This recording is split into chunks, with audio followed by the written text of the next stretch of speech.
Mateus capítulo 5, versículo 17. Glória a Deus. O que nós vamos aprender hoje é muito forte. Muito, muito, muito forte. Porque a igreja contemporânea contradiz isso aqui, ó.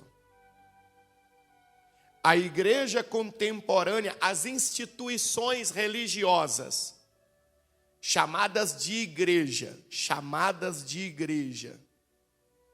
Por que, Bispo Paulo, chamadas de igreja? Porque se você for para um curso superior na área de teologia e pegar os livros e por aí vai, você vai se surpreender que um monte de lugar que você chama de igreja, na verdade são consideradas seitas. O que é uma seita? Tudo que foge do padrão bíblico. Fugiu do padrão bíblico é seita. Adaptou alguma coisa, saiu aqui do ensinamento bíblico é seita. Então o que nós temos visto hoje? Muitas instituições religiosas, chamadas igrejas contemporâneas, que trouxeram e pregam a seguinte mensagem: tudo que está no Antigo Testamento deve ser esquecido. Porque quando Jesus veio,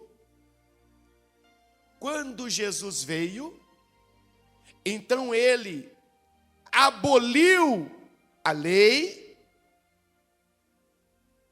e ele trouxe a graça. Nós hoje vivemos pela graça. Tudo que está lá nos profetas, na lei de Moisés, esquece. Isso não existe para o cristão. Jesus fez novas todas as coisas. É uma narrativa que foi construída e tem sido disseminada. Mas olha o que Jesus Cristo disse. Ele disse. Não foi ninguém amando dele. Ele próprio disse. No versículo 17. O que é que ele disse? Não pensem que eu vim o quê? Abolir a lei de quem? A lei de Moisés. Ou os escritos dos profetas. Vinha o que, pessoal? Vinha o que, pessoal?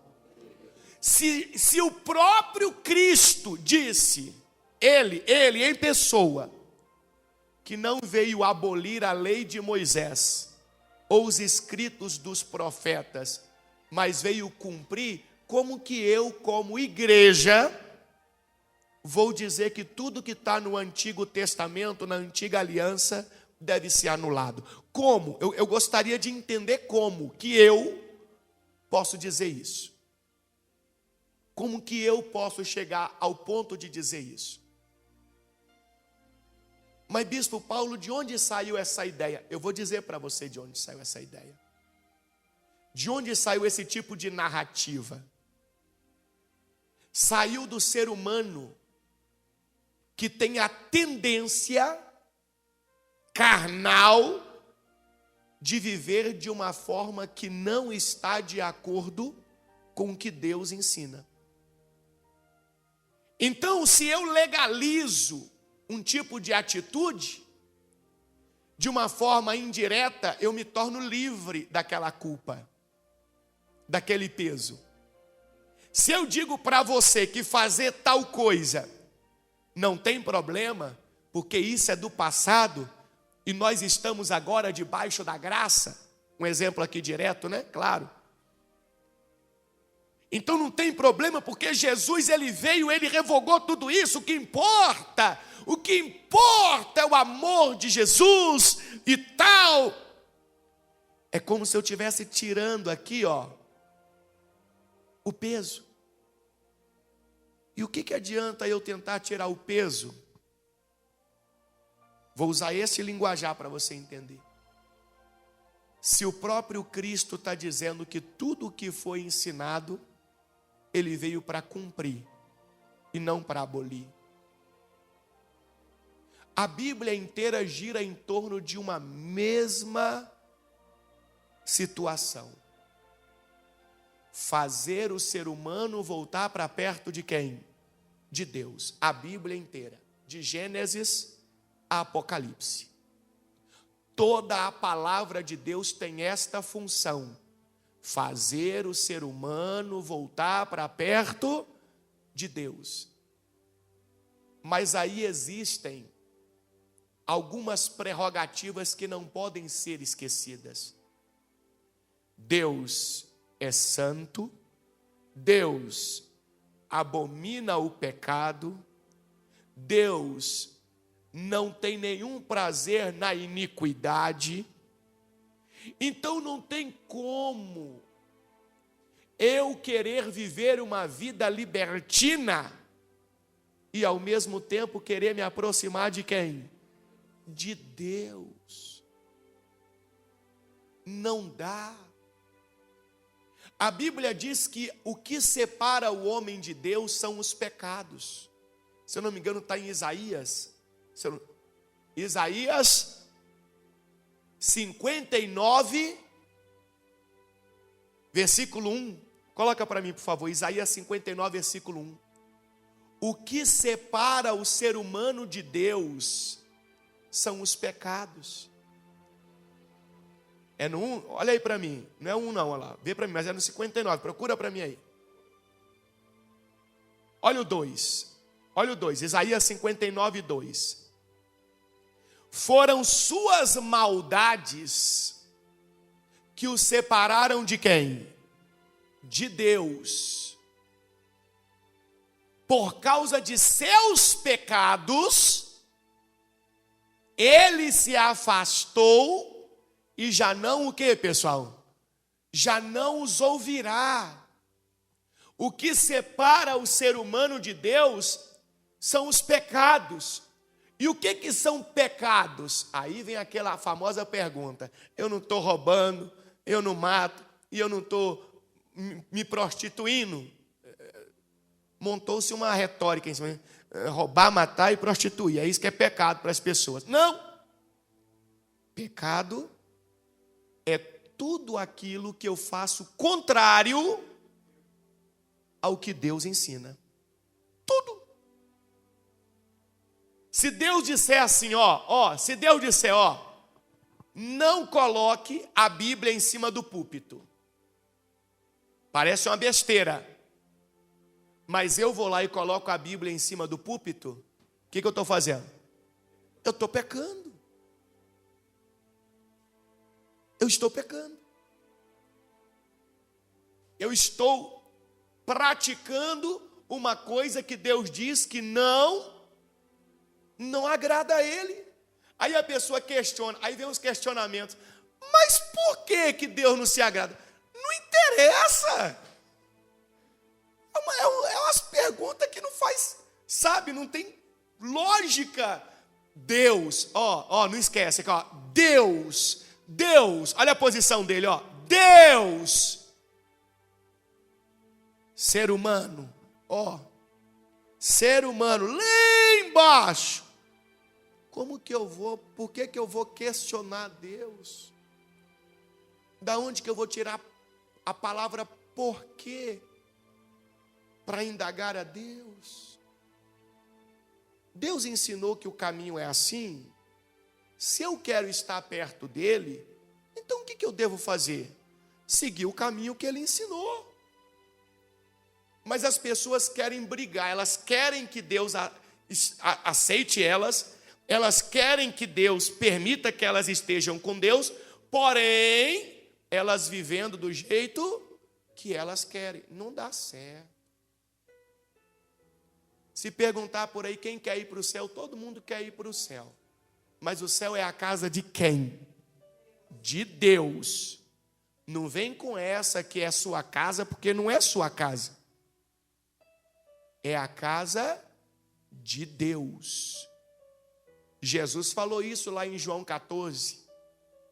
Eu vou para junto do Pai preparar-vos lugar, morada. E quando tudo estiver pronto, voltarei e buscarei a vós outros. Para onde eu estou, vós também podeis estar. Aqui, ó, João 14, 2, ó. Na casa de quem? A casa é de quem? É de Deus, é do Pai, não é sua. E na casa de Deus ele deixa entrar quem? Quem ele quer. É igual à sua casa. Por que você não deixa qualquer pessoa entrar na sua casa? Eu vou fazer o seguinte, eu vou fazer uns folhetos de abrigo social, casa, comida e roupa lavada, e vou distribuir para todas as pessoas que estão em situação de rua. E vou colocar o seu endereço, dizendo que lá todo mundo é aceito e pode morar lá e fazer lá o que quiser. Todo mundo. Você vai deixar todo mundo entrar lá, não vai? Por que não, se a maioria das pessoas entendem ou pensam que Deus tem que deixar todo mundo entrar lá no céu? Viu como é que não encaixa? Na casa de Deus entra quem Deus quiser. E como que ele diz quem ele quer e quem ele não quer? Aqui em Isaías ele está dizendo, ó, o que separa o ser humano dele são os pecados. Então quem é que Deus vai aceitar na casa dele? Quem estiver fugindo dos pecados. O que são os pecados? Desobediência a quem? A Deus. É simples, não é difícil. Não é difícil. Deus se afasta quando a pessoa quer viver do jeito que ele não se agrada. Aí Deus se afasta. O ser humano é assim. Quando você conhece alguém, é próximo de você, é alguém que você ama, mas a pessoa começa a viver de uma forma que não é legal. Pronto, vamos lá, vou dar um exemplo. Um familiar, um ente querido seu, começa a se envolver com tráfico, com drogas, começa a comprar, usar, vender, tudo que não presta, andar com criminosos. Você vai continuar próximo dele como você sempre esteve, não foi? Andando com ele, morando junto com ele. Você vai querer sempre estar junto dele, não é isso? Por que não? A companhia não é boa. A companhia acaba manchando quem você também é. É isso que Deus está dizendo. Gente, tem muita coisa distorcida nesse mundo. As pessoas estão se aproximando de tudo que é ruim. Sabe por quê? O ser humano, ele tem uma tendência a querer fazer tudo aquilo que é contrário ao que Deus se agrada. É como se fosse aquele filho rebelde que o pai diz assim: menino, não fume. Aí ele compra uma carteira de cigarro e senta na calçada e fica fumando de frente para a janela do pai. Afrontando. Não tem ser humano que fica, o filho que fica afrontando o pai, a mãe? Tem. O ser humano tem a tendência de fazer isso contra Deus, afrontar. Está errado, pessoal. Tem muita coisa errada acontecendo no nosso tempo, nos nossos dias. Abre a sua visão, abre o seu entendimento. Ontem eu fiz uma pregação para os obreiros, para os candidatos a obreiros, na aula que a gente tem, foi muito forte. Eu preguei sobre Nadab e Abiú. Por que Nadab e Abiú apresentaram fogo estranho dentro do tabernáculo? Muito estranho você ler aquela mensagem e falar, eles não sabiam como deveria ser feito? Sabiam. Mas o exemplo que eles tinham era ruim. E quando você tem um exemplo ruim, e você segue aquele tipo de mestre, você se torna como ele. Você acaba fazendo como ele. E você fazendo como ele, o fim vai ser trágico para você, como vai ser para ele também. E o mundo, cada dia que passa, tem tido mais mestres ruins. Mais mestres ruins. Querendo ensinar as pessoas a relativizar a palavra de Deus. A palavra de Deus não pode ser relativizada.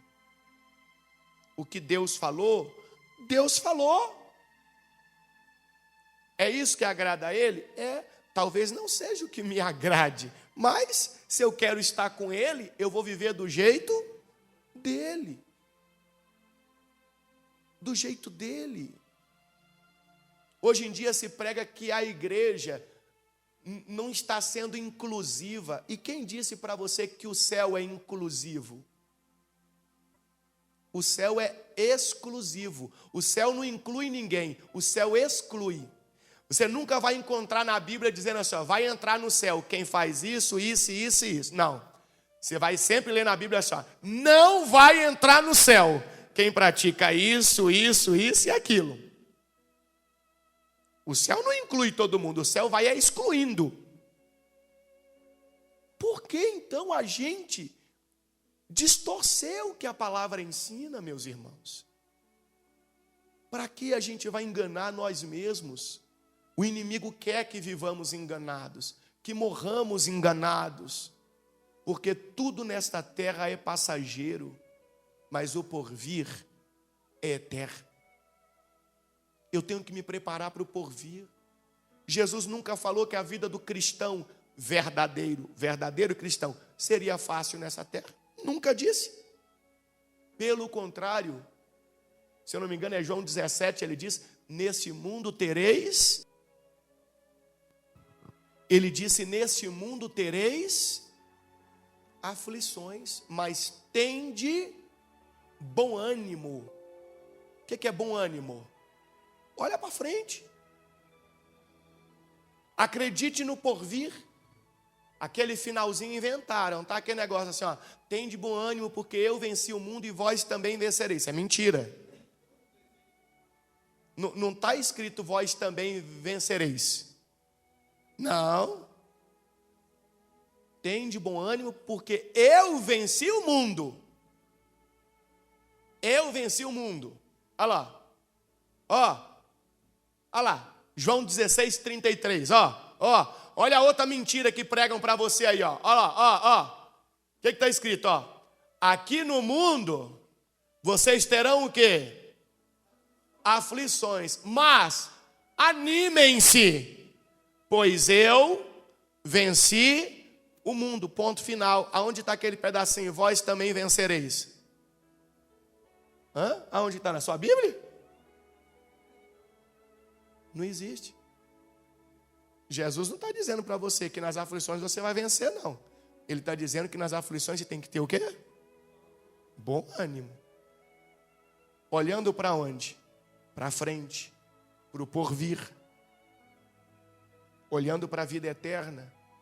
Olhando para o empenho de estar perto de quem? De Deus. Para estar com Deus. Então, lá em Mateus capítulo 5, 17, Jesus disse para nós, não pensem que eu vim abolir a lei de Moisés, ou os escritos dos profetas. Vim o quê, pessoal? Vim cumpri-los. Vai comigo em 2 Timóteo, capítulo de número 3. 2 Timóteo, capítulo de número 3. Versículo 1. Nós vamos ler um pedacinho aqui um pouco maior. Eu ia pegar só os últimos versículos, mas eu vou pegar todo o texto para você ter propriedade naquilo que nós estamos aprendendo. Olha o que Paulo diz para Timóteo. Saiba que nos últimos dias haverá tempos muito difíceis, porque as pessoas só amarão a si mesmas e o que, pessoal? E ao dinheiro.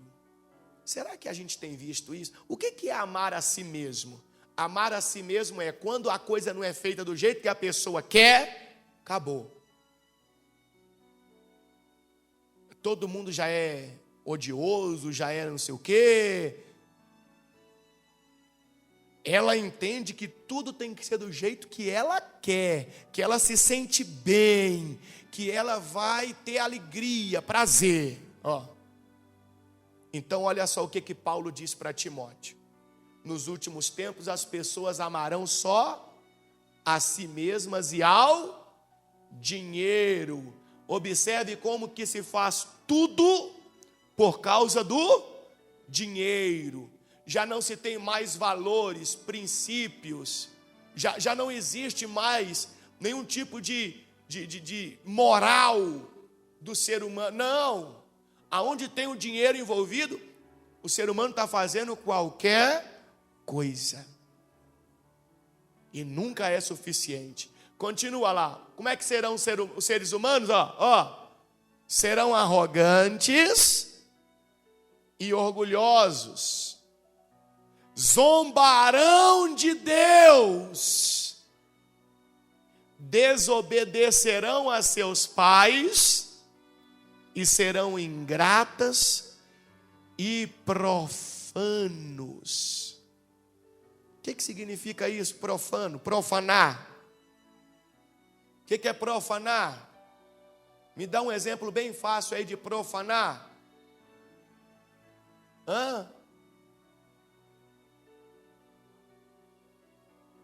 Vou falar de uma forma bem simples.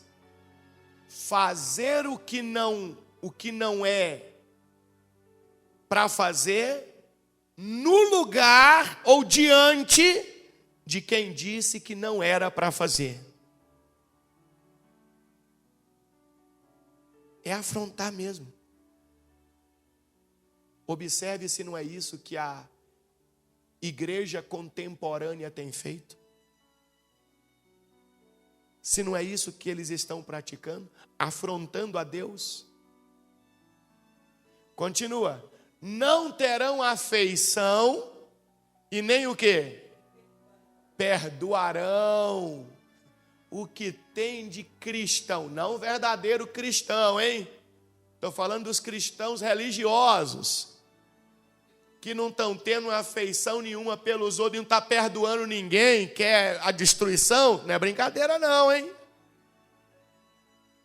Caluniarão outros e não terão o quê? Autocontrole. É como se estivessem sendo manipuladas por outrem, por alguém. Aí entra aquele negocinho das telas que nós estávamos falando agora há pouco, apenas como um dos mecanismos de tirar o autocontrole. Serão o quê, pessoal? Lê para mim aí, vai. Serão o quê? Cruéis e odiarão o que é bom. Olha como que as pessoas têm odiado aquilo que Deus ensina.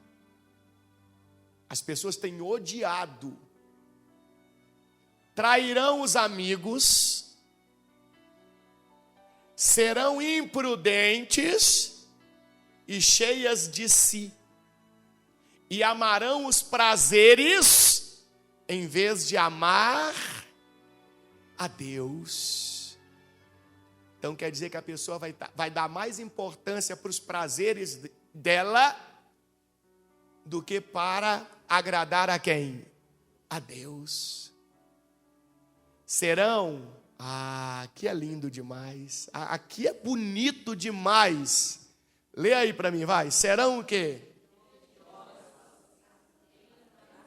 Aí. Lembra que eu falei da diferença do verdadeiro cristão para o cristão religioso? O verdadeiro cristão segue uma pessoa. Que pessoa é? Jesus Cristo. E os cristãos religiosos seguem o quê? Doutrinas religiosas. Então olha o texto falando. Serão religiosas apenas na aparência, mas rejeitarão o poder capaz de lhes dar a verdadeira devoção. Ah, agora é mais forte ainda. Lê para mim a linha final, vai. Não, de novo, vai. Isso aqui é Bíblia, hein? Fique longe de gente assim. Fique longe. Ah, mas ele também vai na igreja. Mas ele está agindo desse jeito? Estou fora. Porque ele está sendo um religioso apenas no quê, pessoal? Na aparência. Ele não quer andar e viver conforme os ensinamentos de Deus. Não. Ele quer viver do jeito dele. O que ele acha que convém, ele faz. O que ele acha que não convém, ele diz que é passado. E isso não é para hoje. Não. Então está escrito, fique longe de gente assim. Versículo 6. Entre tais pessoas, há aqueles que se infiltram na casa alheia e conquistam a confiança de mulheres vulneráveis, carregadas de pecados e controladas por todo tipo de desejo. Mulheres que estão sempre em busca de novos ensinos, mas jamais conseguem entender o quê? A verdade. Então, Paulo está falando para Timóteo sobre aqueles que manipulam o texto sagrado, induzem as pessoas a acreditarem no tipo de pregação e de doutrina que eles estão fazendo, exclui um negocinho da Bíblia, tenta adaptar outro e por aí vai. E as pessoas vulneráveis, as pessoas que não têm uma maturidade bíblica, acabam se envolvendo com esse tipo de manipulação. E aí vão errando o caminho. Esses mestres se opõem à verdade como Janes e Jambres se opuseram a Moisés. Têm a mente depravada e sua fé não é autêntica. Contudo, não irão muito longe. Um dia, alguém verá como são insensatos, como aconteceu com Janes e Jambres. Mas, você sabe muito bem o que eu ensino, como vivo e qual é o meu propósito de vida. Conhece minha fé, minha paciência, meu amor e minha perseverança. Sabe quanta perseguição e quanto sofrimento suportei, e o que me aconteceu em Antioquia, Icônio e Listra. O Senhor, porém, me livrou de tudo isso. Paulo falando para Timóteo. Sim, e todos que desejam ter uma vida de devoção em Cristo Jesus, vai acontecer o que com eles? Sofrerão perseguições. Todos que desejam ter uma vida de devoção em Cristo Jesus sofrerão perseguições. Não tem como ser igreja do jeito que nós temos visto anunciando por aí. Não tem como. Não tem como. Por quê? Aquilo que nós temos visto ser anunciado é um tipo de igreja onde não existe perseguição. Uai. Então, se não existe perseguição, significa que as pessoas não estão tentando viver uma vida de devoção em Cristo Jesus. Alguma coisa está errada. Versículo 13. Eu queria chegar aqui com vocês.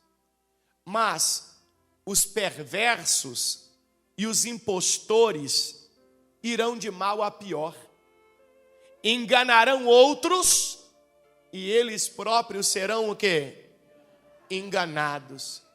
Você, porém, deve permanecer fiel àquilo que lhe foi ensinado. Sabe que é a verdade, pois conhece aqueles de quem aprendeu. Desde a infância lhe foram ensinadas as sagradas Escrituras, que lhe deram sabedoria para receber a salvação que vem pela fé em Cristo Jesus. Agora olha o 16. Toda a Escritura é inspirada por quem, pessoal? Por quem, pessoal? Por Deus. E é útil para nos ensinar o que é verdadeiro e para nos fazer perceber o que não está em ordem em nossa vida. Ela nos corrige quando erramos e nos ensina a fazer o que é certo. Por que querem excluir o Antigo Testamento? Porque ele corrige. E o ser humano não gosta de ser o quê? Corrigido. Não. Ah, não, mas isso passou. Uai, mas se passou, por que Paulo está dizendo para Timóteo que toda a Escritura é inspirada por Deus e útil para nos ensinar o que é verdadeiro? Toda a Escritura. Por que Paulo não mandou apagar? Por que Paulo não mandou excluir? E o versículo 17 termina assim, ó. Deus usa a Escritura, a Bíblia, para preparar e capacitar seu povo para toda a boa obra. Diga glória a Deus. Então não cai nessa de a Bíblia pode apagar outra parte, esquece isso. Bispo Paulo então não mudou nada com a vinda de Jesus? Mudou. Teve uma coisa que não é que foi modificada, não. Ela passou a ter o seu sentido completo, que foi a parte sacrificial. Quando nós pegamos lá no Antigo Testamento, nós encontramos que para a remissão de pecados, o que era feito? Sacrifícios de animais. Era derramado sangue de animais, para que aquele sangue fizesse a expiação dos pecados. Mas nunca era suficiente, porque cada animal era sacrificado por uma determinada pessoa ou por uma determinada família, e os pecados daquele período que seriam apagados, seriam perdoados. Mas um minuto depois, aquele sacrifício que foi feito do animal já não tinha valor, eficácia. Então, quando Jesus Cristo veio, nosso Senhor, e Ele foi o sacrifício vivo ali, o Cordeiro de Deus, então o sacrifício dele se tornou perfeito. Perfeito. O sacrifício de Cristo cobre o meu ontem, cobre o meu hoje e cobre o meu hoje daqui 24 horas. Porque amanhã só Deus tem amanhã, a gente não tem. Mas vamos usar o amanhã só para todo mundo entender. O meu ontem, o meu hoje e o meu amanhã. O sacrifício de Cristo é perfeito. Então o que houve com a vinda de Cristo foi este aperfeiçoamento, essa totalização na questão sacrificial. No mais, o próprio Jesus está dizendo que não mudou nada. Pelo contrário, volta comigo lá em Mateus 5,18. Mateus 5,18. O que está escrito? Eu lhes digo a verdade, enquanto o céu e a terra existirem, nem a menor letra ou o menor traço da lei desaparecerá até que todas as coisas se cumpram. Quem disse isso foi Jesus, não sou eu não. Foi o próprio Cristo, que não pode tirar nada, não pode apagar nada, não pode excluir nada. É a palavra de Deus. A palavra de Deus é inerrante, é imutável. Eu disse para você que a única coisa que foi verdadeiramente assim aperfeiçoada é a questão sacrificial. E está lá em Hebreus, coloca para mim Hebreus, abre aí a sua Bíblia, capítulo 10, versículo 8. Hebreus capítulo 10, versículo 8. Olha o que diz. Primeiro, Cristo disse: não quiseste sacrifícios, nem ofertas, nem holocaustos, nem outras ofertas, nem te agradastes delas, embora sejam exigidas pela lei. Então acrescentou: aqui estou para fazer a tua vontade. Ele cancela a primeira aliança a fim de estabelecer a segunda.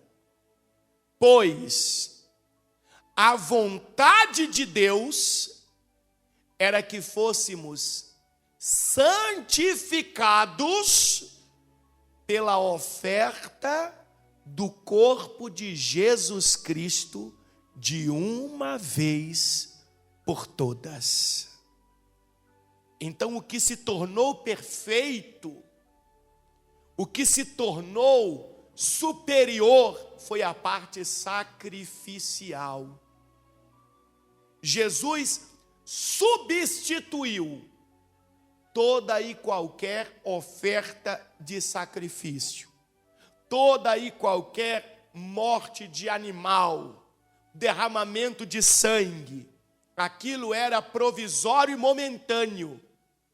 Agora o sacrifício de Cristo foi perfeito e eterno. Não precisa mais sacrifício, não precisa mais derramamento de sangue. Nada é maior do que o sacrifício de Jesus. No mais, a conduta social que todo ser humano deve ter para com o próximo e que os profetas pregaram, que está lá nos livros proféticos, Jesus não aboliu nada não, irmão. Não. Negativo. Hebreus 9, 13 e o 14, vamos ver. Coloca para mim, por favor. Hebreus 9, 13, colocou aqui? Olha o que diz. Se, portanto, o sangue de bodes e bezerros e as cinzas de uma novilha purificavam o corpo de quem estava cerimonialmente impuro, imaginem como o sangue de Cristo purificará nossa consciência das obras mortas, para que adoremos a quem? O Deus vivo. Pois, pelo poder do Espírito eterno, Cristo ofereceu a si mesmo, a Deus, como sacrifício perfeito. Então, o que se tornou diferente, se podemos usar esse termo aqui só para entendimento, foi a parte sacrificial. Isso se tornou diferente. Porque era ineficaz, não alcançava a nossa vida toda o sacrifício de animais.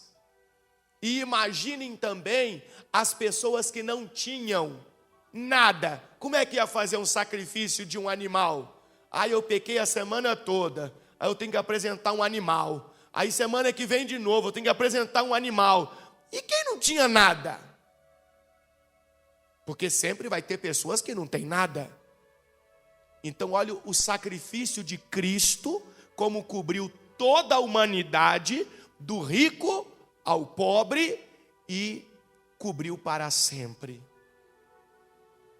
Agora, a questão moral de conduta diante de Deus, que a lei de Moisés traz, que os profetas pregaram, isso não foi apagado não, gente. Isso não foi anulado não, não tem anulação nenhuma não. Não. Se você observar a vida de Jesus, a conduta de Jesus, bom, ser cristão verdadeiro é seguir uma pessoa. Essa pessoa é quem? Jesus Cristo. Qual foi o momento que Jesus Cristo teve alguma falha moral? Quando? Não teve. Se eu sou um seguidor de Jesus Cristo, então eu também devo evitar ter o quê? Falhas morais, de conduta diante daquilo que Deus ensina. Se eu estou seguindo a Jesus Cristo, eu devo ter a preocupação social como Jesus teve e ensinou para nós. Quando o povo teve fome, Jesus deu de comer. Deu de comer lá na montanha, o povo estava com fome, ele multiplicou o pão e o peixe. Quando o povo estava necessitado, Jesus sempre ajudou. Jesus nunca foi de confusão. Socialmente falando, Jesus nunca criou tumulto. Todas as vezes que alguém queria criar um tumulto e envolver Jesus, o que Jesus fazia? Saía. Ele não ficava. E por que nós ficamos? Por que nós nos envolvemos? Para fazer o fogo arder mais? Para fazer a chama aumentar? Gente, estão transformando o Evangelho de Jesus numa verdadeira barca furada. E tem muitas pessoas entrando nessa barca. Tem muitas pessoas entrando. Nós precisamos seguir a palavra. Toda a palavra é inspirada por quem? Por Deus. Para com isso. Foge desta besteira que o mundo está inventando, que as instituições estão inventando. A igreja, ela não tem que ter nenhum tipo de atrativo para me agradar.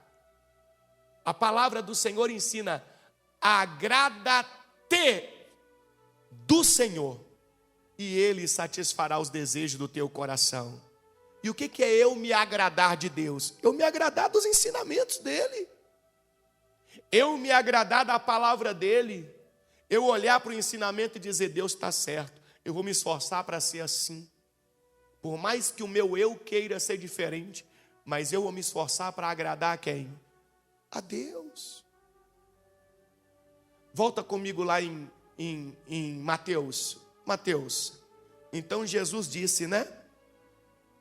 Versículo 18 que ele falou: eu lhes digo a verdade, enquanto o céu e a terra existirem, nem a menor letra ou o menor traço da lei desaparecerá até que todas as coisas se cumpram.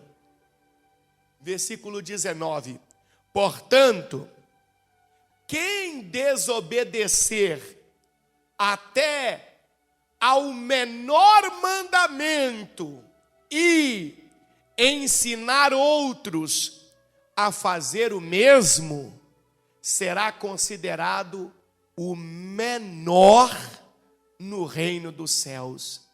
Mas aquele que obedecer à lei de Deus e ensiná-la, será considerado o quê, pessoal? Grande no reino dos céus. Então, quem desobedece e ensina outros a desobedecer vai ser o menor. Mas aquele que obedece e ensina outros a obedecer vai ser grande. Vai comigo, por favor, em Lucas 10, 36. Lucas 10, 36. Eu falei da conduta social que o verdadeiro cristão ele deve ter, do jeito que os profetas ensinaram. Jesus disse: eu não vim abolir a lei nem os profetas. Olha o que diz. Lucas 10, 36. É aquela mensagem do bom samaritano. Lembra do homem caído na beira da estrada? Passou o sacerdote e fez o que por ele? Nada. Passou o levita e fez o que por ele? Nada. Passou um samaritano que era considerado um inimigo e cuidou dele, não foi isso? Olha o que Jesus disse. Qual desses três você diria que foi o próximo do homem atacado pelos bandidos? O sacerdote, o levita ou o samaritano? Qual dos três você diria que foi o homem próximo? O que fez a vontade de Deus? Qual que foi? O samaritano. Olha lá, o especialista da lei respondeu: aquele que teve misericórdia dele. Então Jesus disse: vá e faça o quê? O mesmo. Aqui é Jesus reiterando tudo que os profetas ensinaram. Não apague nada. Quando você começa a ler os livros proféticos, por isso que é importante vir na escola bíblica. Isaías chama as mulheres daquela época, as mulheres ricas, cheias de joias, cheias de roupas bonitas, nas festas no palácio, enquanto o povo estava morrendo de fome na rua. Isaías chama elas de vacas de Bazã. O profeta chama elas assim. Desse jeito. Aqui na escola bíblica a gente vai esmiuçar para você entender o que significa isso. Então sempre os profetas trouxeram muito essa questão social. Israel tinha abandonado o que a lei ensinava a respeito do próximo, de cuidar, de ajudar. Essa é a vontade de Deus. Assim como nós pedimos a Deus para nos ajudar, Deus conta conosco para ajudar quem precisa. E a questão moral, meus irmãos, de conduta diante de Deus, vai para mim lá em João capítulo 4, versículo 16. João 4, 16. Lembra daquela mulher samaritana que Jesus, ele encontra num poço retirando água? Lembra ou não lembra? Aí Jesus falou: me dá um pouco de água. Ela disse para Jesus assim: olha, como é que sendo tu judeu me pede água para mim que sou uma mulher samaritana? Aí ela questiona o lugar de adorar, se era no monte Gerizim, lá em Samaria, ou lá no monte de Jerusalém, o monte Moriá. Aí Jesus falou: olha, vai chegar o tempo, minha filha, que esse negócio de lugar não importa não. Mas você quer da água que eu tenho para dar? A mulher: quero. Quem beber dessa água não tem sede. Não, não tem não. Ah, eu quero. Você quer? Quero. Ah, mulher, você é religiosa, que bom. Você quer mesmo? Quero. Aí Jesus falou para ela assim no versículo 16: vá buscar o seu marido. Disse Jesus: vai lá e busca seu marido, que eu vou dar dessa água para você e para ele. Água maravilhosa, água da vida. Nunca mais você vai ter sede. Aí olha o versículo 17. O que ela respondeu? Não tenho marido. Respondeu a mulher. Jesus disse: é verdade, você não tem marido, pois teve 5 maridos, e não é casada com o homem com quem vive agora. Certamente você disse o quê? A verdade. Sabe o que Jesus estava dizendo para ela?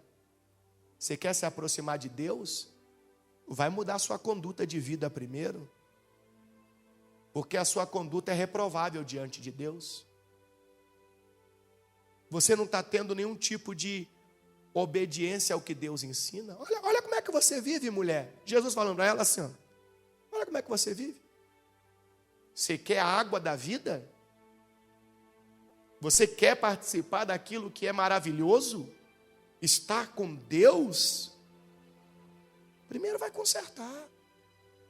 Porque Deus vê todas as coisas. Aí eu te pergunto, se Jesus tivesse mudado tudo, abolido tudo, por que ele ia questionar o fato da mulher ter tido 5 maridos e o homem que ela estava agora não ser marido dela?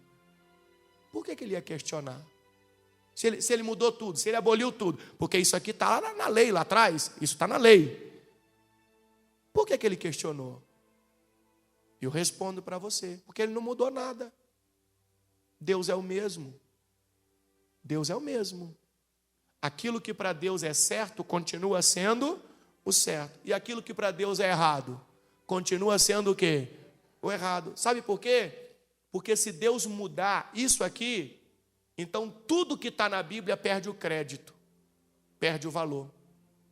Porque aí nós vamos começar a questionar, poxa, Deus mudou nisso, será que Ele não vai mudar naquilo? Será que Ele não vai mudar naquilo outro também? Será que Ele vai continuar sendo isso daqui? Deus não muda, pessoal. E Ele quer que eu e você venhamos crer na palavra dEle, seguir os ensinamentos dEle e também não venhamos mudar, porque o mundo tem forçado essa mudança. Não. Ah, mas aí eu vou ser perseguido porque eu estou seguindo a Jesus. Seja perseguido, a própria Bíblia diz que você vai ser. E fique feliz. Por quê? Porque se estão te perseguindo é porque estão vendo a luz de Jesus brilhando em sua vida. A luz incomoda. Você já acendeu a luz de madrugada com alguém dormindo no quarto? O que a pessoa fez?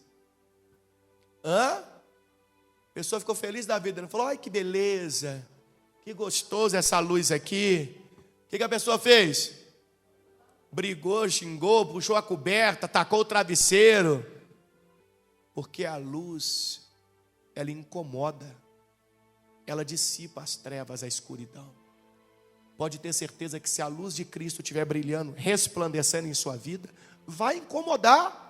Vai incomodar no meio da sua família, vai incomodar no seu local de trabalho, vai incomodar na sua vida em sociedade, vai incomodar. Vai incomodar, tem que incomodar. Se não estiver incomodando, liga o alerta aí. É porque você não está resplandecendo a luz de Jesus. Se não estiver incomodando as trevas ao seu redor, está faltando o brilho de Jesus em sua vida. Volta comigo, vamos finalizar.